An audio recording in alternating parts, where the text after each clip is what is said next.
Good morning, student. Today we see this next points of export trade. So this what is meant by export trade? So the export trade refers to sales of goods and service to foreign country. So this different products, the sales for this foreign country, it is called of this export trade. We see this procedure of this export trade. So this first procedure of the preliminary stage. The includes in this preliminary stage of the number one of registration.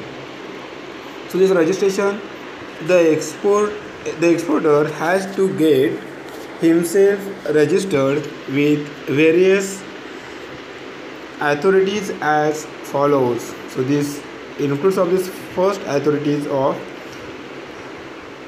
Director General of Foreign Trade to obtain import export certificate number. Second of the Income Tax Authority to obtain permanent account number. And this third, other authority like EPC. So this EPC means Export Promotion Council and GST Authority. And the second of appointments of agent. So this after registration, the exporter appoints agents or sales representatives abroad to book orders. The exporter may also open sales office in foreign country. आपण जो पहिला जो point पाहतो की निर्यात व्यापार म्हणते. Exporter म्हणजे काय, निर्यात व्यापार. तर निर्यात व्यापार म्हणजेच काय की वस्तू आणि सेवा यांचे काय करायचे आहे, फॉरेनकडे म्हणजे विदेशामध्ये काय करायचे आहे ते विकायचे आहेत, त्यालाच निर्यात व्यापार असं म्हणतात. म्हणजे वस्तू आणि सेवांची विक्री ही विदेशामध्ये केली जात असेल तर त्याला निर्यात व्यापार असं म्हणतात. मग ते निर्यात व्यापार करत असताना त्याची नेमकी कार्यपद्धत आहे, ती कार्यपद्धत नेमकी कोणती तर ते पाहते. त्यामध्ये फर्स्ट प्रोसिजर सांगितली की प्रिलिमिनरी स्टेज म्हणजे प्राथमिक अवस्था काय आहे. त्यामध्ये नंबर फर्स्ट सांगितलं की रजिस्ट्रेशन म्हणजे नोंदणी करायची आहे. तर नोंदणी करत असताना काय जो निर्यातदार त्याची नोंदणी करत असताना ती नोंदणी ही अधिकाऱ्यांसमोर म्हणजे नोंदणी अधिकाऱ्यांसमोर करावी. मग त्यामध्ये पहिला जो नोंदणी अधिकारी सांगितलेला आहे की directorate general of foreign trade हा जो नोंदणी अधिकारी आहे त्याच्याकडे पहिली नोंदणी करायची आहे. सेकंड सांगितलं आहे की इन्कम टॅक्स अथॉरिटी जो आयकर अधिकारी त्याच्याकडे काय करायचे, त्याच्याकडून कायमस्वरूपी पॅन नंबर मिळवायचा आहे. आणि तिसरा जो आहे अदर ऑथॉरिटी लाईक EPC म्हणजे इतर जे अधिकारी त्यामध्ये त्याला निर्यात वृद्धी मंडळ असं म्हटलं जातं. आणि GST मीन्स त्याला वस्तू आणि सेवा कर अधिकारी असं म्हटलं. या सगळ्यांकडून काय करायचं आहे, आधी रजिस्ट्रेशन करून घ्यायचं आहे. आणि सेकंड सांगितलं की अपॉइंटमेंट्स ऑफ एजंट मध्यस्थांची आधी काय करायची, नेमणूक करून घ्यायची आहे. ही नोंदणी झाल्यानंतर विदेशातील आदेश जे मिळवायचे आपल्याला म्हणजे एकदा का आपण नोंदणी केली की नोंदणी केल्यानंतर आपल्या देशातून बाहेरच्या देशामध्ये ती वस्तू विकायची आहे म्हणजे विदेशामध्ये ती वस्तू विकायची. मग त्या विदेशातून आदेश मिळवण्यासाठी तो निर्यातदार काय करतो, मध्यस्थांची म्हणजे मध्यस्थांची प्रतिनिधी म्हणून काय करतो, नेमणूक करत असतो. आता निर्यातदार विदेशात ही विक्री तसंच कार्यालय म्हणजे विक्री कार्यालयसुद्धा ओपन करून तिथून प्रत्यक्षपणे काय करू विक्री करू शकतो. म्हणजे ही जी प्राथमिक स्टेज आहे म्हणजे प्रिलिमिनरी स्टेज त्याला म्हटलं जातं. या प्रिलिमिनरी स्टेजनुसार आधी काय पहिली स्टेज त्याला आधी पूर्ण करावी लागते. Then the next of the second stage of pre shipment stage. So this pre shipment stage means त्याला नभरण पूर्वावस्था असं म्हटलं जातं. नभरण म्हणजे नेमकं काय, त्यामध्ये नंबर 1 सांगितलेलं आहे receipt of order. As soon as the order is received, the exporter must verify and confirm the order. The exporter check on the restrictions on import in importer's country. त्याची पहिली सांगायला की आदेशाची पावती मिळवणे. रिसिप्ट ऑफ ऑर्डर म्हणजेच काय की आदेशाची पावती. आता त्यानं म्हणजे फॉरेन कंट्रीमधून ती वस्तू म्हणजे जी काय तयार केली वस्तू आहे ती काय करायची, त्याने ऑर्डर केली आहे. मग ती ऑर्डर करत असताना पहिली जी आहे ती रिसिप्ट ऑफ ऑर्डर म्हणजे आदेशाची पावती मिळवायची आहे. त्या आदेशाची पावती मिळाल्यानंतर जो निर्यातदार आहे तो आदेशाची काय पडताळणी करून घेतो आणि खात्री करतो निर्यातदार आयातदाराच्या देशातील त्या आयातीवरील निर्बंध काय आहेत. म्हणजे ती निर्बंध म्हणजेच काय की ती वस्तू तिकडे पाठवण्यासाठी मधली जी काही प्रोसिजर आहे कार्यपद्धती पूर्ण करण्यासाठी ती निर्बंध आहेत, ती निर्बंध नेमकी काय आहेत, कोणते आहे ते निर्बंध काय करतो तपासण्याचं काम करतो. Then the second stage of letter of credit. The exporter requests importer to issue a letter of credit in his favor. The receipt of letter of credit from importer's bank will clear the foreign exchange and other restrictions. Second त्यामधली stage आहे की पतपत्र. तर पतपत्र letter of credit म्हणजे पतपत्र म्हणजे नेमकं काय की निर्यातदार आयातदारास त्याच्या नावाचे पतपत्र देण्यासंबंधी विनंती करतो. तर आयातदाराच्या बँकेने म्हणजे ज्या देशातून ती वस्तू ज्या देशाने ती वस्तू मागवलेली आहे त्या आयातदाराच्या बँकेने दिलेल्या पतपत्रामुळे काय होतं अनेक समस्या निर्माण होत असतात. मग निर्यातदार आयातदारास त्याच्या नावाचे पतपत्र देण्यासंबंधी विनंती करतो. आयातदाराच्या बँकेने दिलेल्या पतपत्रामुळे विदेशी व्यापारात काय होते चलन आणि निर्बंध इत्यादी ह्या समस्या निर्माण होत नाहीत. मग या लेटर ऑफ क्रेडिटमुळे का जो सहजपणे जो काय ट्रान्झॅक्शन आहे जो व्यवहार आहे तो व्यवहार सहजपणे करता येतो. सेकंड सांगितलं आहे की प्रीशिपमेंट फायनान्स. आता preshipment finance the exporter obtain preshipment finance from his banker to meet working capital requirements. Preshipment finance हे त्याला न भरून पूर्व अर्थपुरवठा असं म्हटलं जातं. तर जहाजावर बऱ्याच माल चढवण्यापूर्वी निर्यातदार आहे त्याच्या बँकेकडून अर्थसहाय्य घेणं फार गरजेचं आहे. त्यामुळे त्याची खेळत्या भांडवलाची काय होते गरज भासत म्हणजे गरज पूर्ण भागते. त्यासाठी बँकेकडून जे निर्यातदार त्याची जो काही बँक आहे त्या बँकेकडून काय होतो अर्थसहाय्य घेत असतो. नेक्स्ट नंबर 4 आहे प्रोडक्शन ऑफ गुड्स.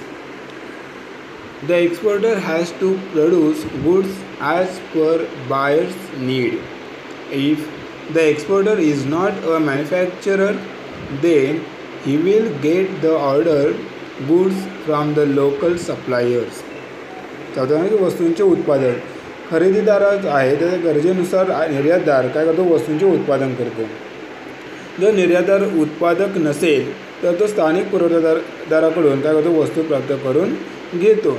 म्हणजे बऱ्याच वेळा त्याला जेवढ्या वस्तूंचं म्हणजे जेवढी क्वांटिटी त्याला हवी हे ज्या देशाने ऑर्डर केली त्या देशाला जेवढी क्वांटिटी हवी तेवढी क्वांटिटी तो जो एक्सपोर्टर आहे तो देश काय करतो तयार करत असतो.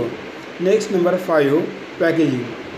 The goods must be properly package because packing plays 3 important roles. So this first role of protection of goods in transit. Second preservation of quality of goods and third promotion of goods. जी 5वी अवस्था आहे ते म्हणजेच काय की संवेष्टन त्याला म्हणतात. Packing संवेष्टन हे वस्तूंच्या अतिशय व्यवस्थितपणे संवेष्टन करणे महत्त्वाचे आहे. कारण संवेष्टन हे 3 प्रकारची महत्त्वाची भूमिका बजावत असतात. त्यामध्ये पहिले सांगितले आहे की वाहतुकीमध्ये वस्तूंचे काय होते संरक्षण होते. सेकंड आहे वस्तूंच्या दर्जाची काळजी घेतली जाते म्हणजे वस्तूची काही क्वालिटी आहे ते क्वालिटी तशीच मेंटेन करून ठेवली जाते. आणि तिसरं आहे प्रमोशन ऑफ गुड्स म्हणजे वस्तूंची काय होते जाहिरात केली जाते. म्हणजे आपण पाहतो की जी पॅकिंग आहे त्या पॅकिंगवरती बरेच त्या वस्तूच्या संदर्भात बरीचशी माहिती प्रिंट केली असते. म्हणजे वस्तूमध्ये कोणते कंटेंट्स इनपुट्स आहेत आणि प्राईस काय आहे या सगळ्या गोष्टींचा उल्लेख त्या पॅकिंगवरती असणे ते पॅकिंग अट्रॅक्टिव्ह असतं. त्याच्यामुळे साहजिकच त्या वस्तूचं प्रमोशन त्या पॅकिंगमध्ये होत असतं. Next number 6 ECGC cover. So this ECGC means Export Credit and Guarantee Corporation. The exporter may obtain cover from ECGC. Such cover protects exporter against credit risk. If the importer fails to make the payment of bill, the exporter can be converted from ECGC to the extent of 90% of the loss. 6वा सांगितले की निर्यातदार पत हमी महामंडळाची मदत घेत होता. ECGC म्हणजेच काय की पत हमी महामंडळ. आता निर्यात पत हमी महामंडळाकडून काय होते सुरक्षा घेत असतो. निर्यातदाराच्या उधारीच्या म्हणजे काय धोक्यापासून हे सुरक्षित ठेवतात.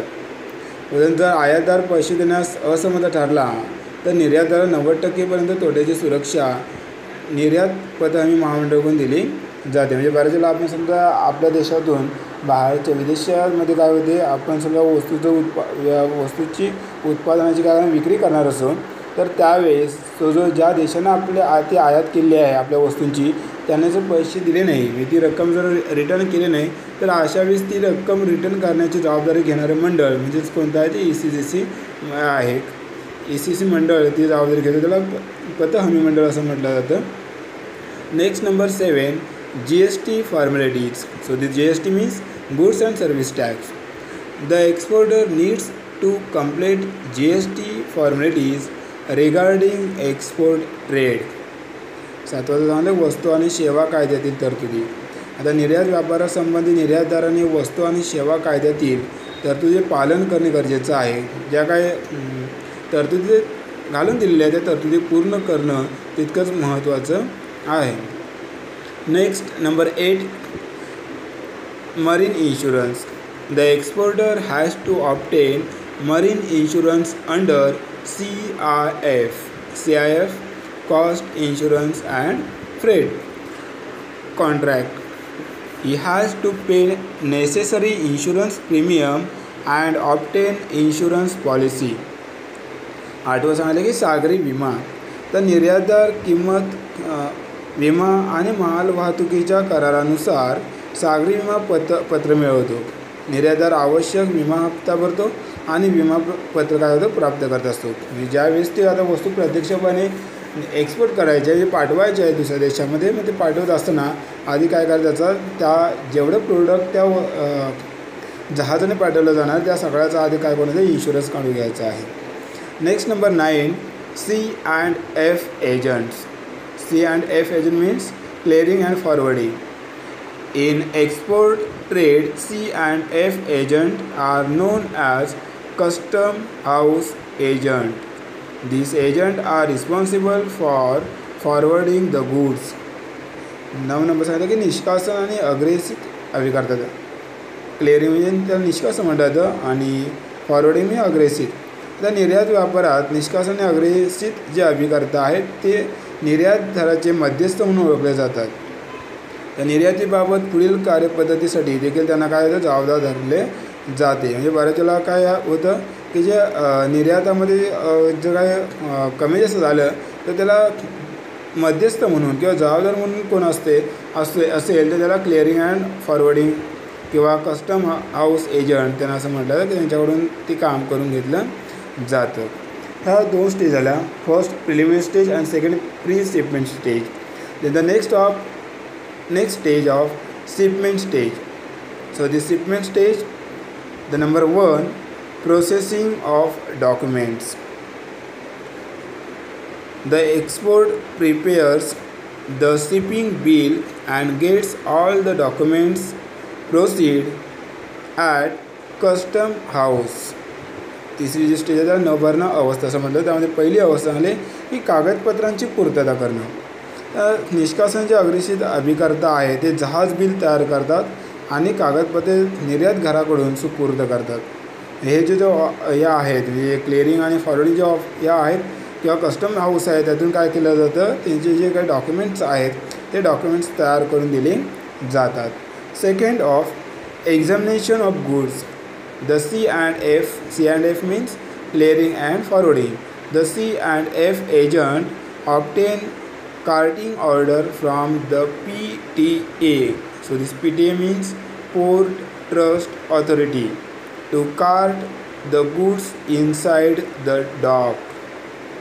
सेकंड आहे की मालाचे परीक्षण करणं. तर सर्व कागदपत्र जमा झाल्यानंतर संबंधित पोर्ट मीन्स बंदराचा जो व्यवस्थापक आहे तो काय करतो, कार्टिंग ऑर्डर देतो. यामध्ये जहाजावरील मालास गोदीत प्रवेश देण्याबाबत सूचना असते. म्हणजे तो आला जो माल आहे तो गोडाऊनमध्ये स्टोअर करून ठेवण्यासाठी त्याबाबतमध्ये काय ते सूचना दिलेली असते. Next number 3, loading of goods. After examining the goods, CE means customs examiner issue late export order. The C&F agent then obtain late ship order from custom preventive officer means CPO The goods are then loaded on ship for which a mate's receipt is obtained. The C&F agent approaching shipping companies and obtain a bill of loading. तिसरी जी अवस्था आहे की जहाजावर माल चढवण्याचा आदेश देणे.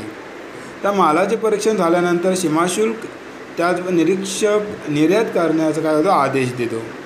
निष्कासनी जे अभिकर्ता ते सीमाशुल्क सुरक्षा अधिकाऱ्याकडून काय करतात माल वरती सीमेवर चढवून घेतात. माल जहाजावर चढवल्यानंतरला जहाजाचा जो कप्तान आहे तो व्यवस्थापकास काय करतो दुसरी जी प्रत आहे ती दुय्यम रशीद त्याला देतो आणि निष्कासन व अग्रेषित अभिकर्ता जहाज कंपनीकडून माल जहाजावर चढवण्याचे बिल घेतो. ही स्टेज पूर्ण शिपमेंट स्टेजमध्ये होते. नेक्स्ट नंबर 4 म्हणजे डी नंबरची स्टेज आहे की पोस्ट शिपमेंट स्टेज. म्हणजे जहाजावरती माल चढवून झाल्याच्या नंतरची स्टेज त्याला पोस्ट शिपमेंट स्टेज म्हणते. त्यामध्ये number 1 shipment advice. The exporter send shipment advice to the importer informing him about dispatch of goods. He also send copy of packing list, commercial invoice and non-negotiable copy of loading along with advice letter. चौथी जी अवस्था त्यामध्ये पहिला सांगितलं की जहाजावर माल चढवणे. तर जहाजावर माल चढवल्यानंतर मी निर्यातदार आयातदारास माल पाठवल्याबद्दल जहाजावर माल चढवण्याचा आदेश पाठवतो. या कागदपत्राबरोबर निर्यातदार आदेशपत्र, त्यावर समिष्टन केलेल्या वस्तूंची यादी, व्यापारी बिल आणि रोख रकमेत रूपांतर न होणारा हुंडीची प्रत त्यामध्ये काय होतं पाठवली जाते. सेकंड स्टेज आहे त्याच्यामध्ये की preservations of documents means presentations of documents. So this presentations of the exporter submit all necessary documents to the bank for negotiations and realisations of export proceeds. सेकंडसाठी कागदपत्रे सादर करणे. त्या कागदपत्रे सादर करत असताना निर्यातदार सर्व जे आवश्यक कागदपत्रे काय करतो ते बँकेला पाठवतो आणि निर्यात कार्यपद्धतीच्या वाटाघाटीची काय पूर्तता आहे ती पूर्तता पूर्ण करत असतो. नेक्स्ट सांगितलं की realization of export invoice. Realization of export incentive realization of export incentive means लाभ. The exporter make an arrangement to obtain export incentives from the concerned authorities. The incentives includes duty drawback, refund of GST if paid etc. त्याच्यामध्ये तिसरं सांगितलं की लाभाची पूर्तता.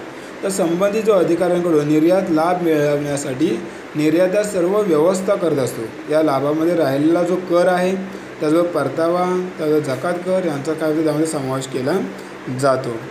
Next number 4 आहे की follow up. Exporter should always have follow up after export to find buyers reaction towards the goods. चौथी शेवटची stage सांगितलं की पाठपुरावा करणे. खरेदीदाराच्या वस्तूंबाबत प्रतिक्रिया जाणून घेण्यासाठी निर्यातदार निर्यातीनंतरसुद्धा निर्यातीबाबत पाठपुरावा करत असतो. मी तुमच्या परिसरातील आयातदार निर्यातदार काय होतं शोधण्यासाठी त्याला काय होतं त्यांना त्यासाठी मदत होत असते. या सगळ्याचा पाठपुरावा केल्याशिवाय म्हणजे पाठपुरावा झाल्याशिवाय जो आयातदार आहे म्हणजे इम्पोर्टर आहे त्याला सगळ्या बाबतीमध्ये त्या वस्तूंच्या बाबतीमध्ये पूर्णतः माहिती मिळत नाही. त्यासाठी या सगळ्या बाबतीचा पाठपुरावा करून त्याची माहिती हा जो एक्सपोर्टर आहे तो त्या इम्पोर्टरला देत असतो. थँक्यू.